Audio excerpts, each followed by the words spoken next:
Hai semuanya, ketemu lagi bareng Mihu di sini. Oh iya, kali ini Mihu akan membawakan alur cerita dari film Donghua yang berjudul Battle Through the Heaven. Mihu mengingatkan sekali lagi ya bahwa konten ini full spoiler.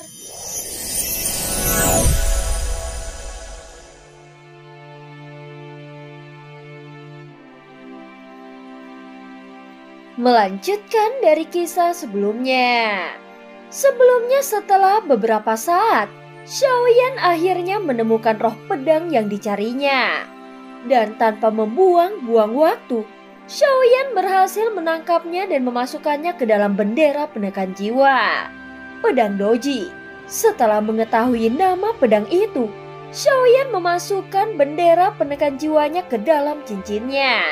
Saat ini yang paling penting adalah dia harus meninggalkan dunia kuno Dewa Abadi dan Iblis secepat mungkin.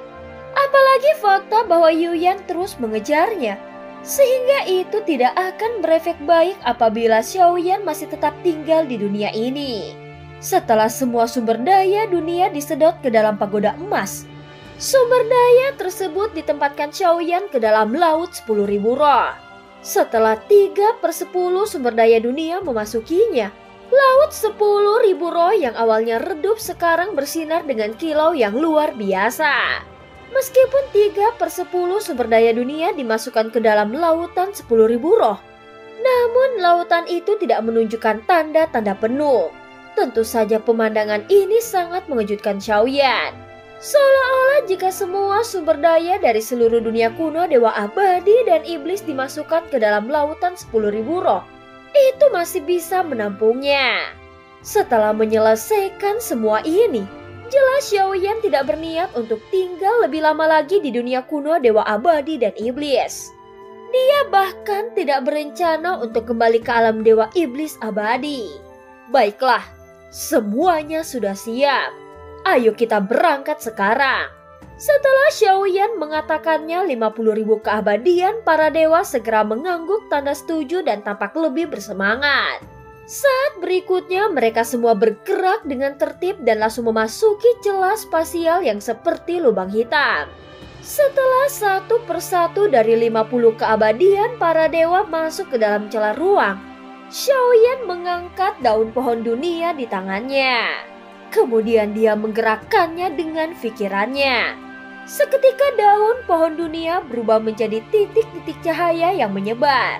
Dan penghalang dunia akhirnya pulih dengan kecepatan yang mencengangkan. Semua adegan ini hanya berlangsung dalam beberapa tarikan nafas. Setelah penghalang dunia di dunia kuno Dewa Abadi dan Iblis diperbaiki, maka tidak akan mudah lagi untuk dimasuki oleh orang-orang kuat dari dunia lain. Sehingga dunia tersebut akan memiliki kemampuan untuk bertahan. Hanya saja dunia kuno Dewa Abadi dan Iblis juga harus menyumbangkan 3/10 sumber daya dunia mereka sebagai imbalan untuk memperbaiki penghalang dunia. Namun tentu saja masalah ini sangat penting bagi dunia kuno Dewa Abadi dan Iblis. Jika situasi kekacauan di dunia ini terus berlanjut, maka sumber daya dunia yang dirampok akan menyebabkan ketidakseimbangan, sehingga banyak makhluk hidup yang akan roboh dan mati. Ketika melihat puluhan ribu keabadian para dewa yang memasuki celah secara tertib, tiba-tiba ada sosok yang menarik perhatian berdiri di antara mereka. Penampilan sosok ini berbeda dengan yang lainnya. Seolah-olah dia berdiri di tengah derasnya aliran sungai waktu. Dia mengenakan jubah hitam dan topeng pusaran air. Saat sosok itu melihat ke arahnya, Xiaoyan juga melihatnya yang menyebabkan pandangan mereka saling bertemu. Terlihat topeng pusaran air itu mengembun dan wajah yang aneh mulai muncul. Meskipun dipisahkan oleh jarak ratusan kaki, namun setelah keduanya melakukan kontak mata, sosok ini tersenyum dengan sangat kaku dan aneh. Itu lebih seperti badut bayangan hitam. Xiaoyan terkejut melihatnya. Jelas dia tidak pernah menduga bahwa bayangan hitam yang disebutkan oleh nomor 2 akan muncul di sini. Segera guntur ekstrim muncul di bawah telapak kakinya. Meskipun kekuatan bayangan hitam ini tidak bisa diremehkannya, namun Xiaoyan harus bergegas mengejarnya. Jelas kemunculan bayangan hitam ini membuat hatinya bergetar. Namun saat Xiaoyan mendekat, bayangan hitam itu langsung menghilang. Ketika Xiaoyan melihat ke sekelilingnya, dia melihatnya lagi dan berada tidak jauh dari tempat itu. Bayangan hitam ini seperti hantu yang bisa menghilang dan muncul sesuka hatinya. Saat berikutnya Xiaoyan diam-diam mengeluarkan tahanan roh dari jubah lengan bajunya, lalu meminta tahanan roh untuk mencoba memblokir bayangan itu dengan kekuatan pembatasan yang kuat. Namun pada akhirnya, usaha tahanan roh tetap sia-sia. Bahkan ketika mengejarnya, Xiaoyan tidak bisa mendekatinya, apalagi untuk menangkapnya. Saat ini Xiaoyan mencoba terus mengejarnya. Namun tiba-tiba bayangan hitam aneh ini berbicara dengan lantang. Ada harganya. Saat dua kata ini terdengar di benak Xiaoyan, itu seperti guntur yang menghantam seluruh tubuhnya. Seketika Xiaoyan tertegun di tempat untuk waktu yang lama, sebelum akhirnya sadar kembali. Pada saat ini 50.000 keabadian para dewa telah melalui celah ruang, dan hanya Xiaoyan yang tersisa. Tepat ketika Xiaoyan ingin bergerak menuju celah spasial, tiba-tiba ada suara yang terdengar. Tunggu! Mendengar suara ini, Xiaoyan langsung merasa ketakutan. Saat berikutnya dengan kekuatan guntur ekstrim, dia langsung bergegas menuju celah spasial. Saat Xiaoyan memasukinya, terdengar ada suara yang mendesis. Setelah semua orang menghilang, seketika tempat itu langsung kembali normal. Bahkan kehampaan pun pulih dalam sekejap mata. Setelah kepergian Xiaoyan, sebuah bayangan indah muncul di tempat itu. Dan sosok cantik ini tidak lain adalah Yuyan. Dia tahu bagaimana cara Xiaoyan pergi.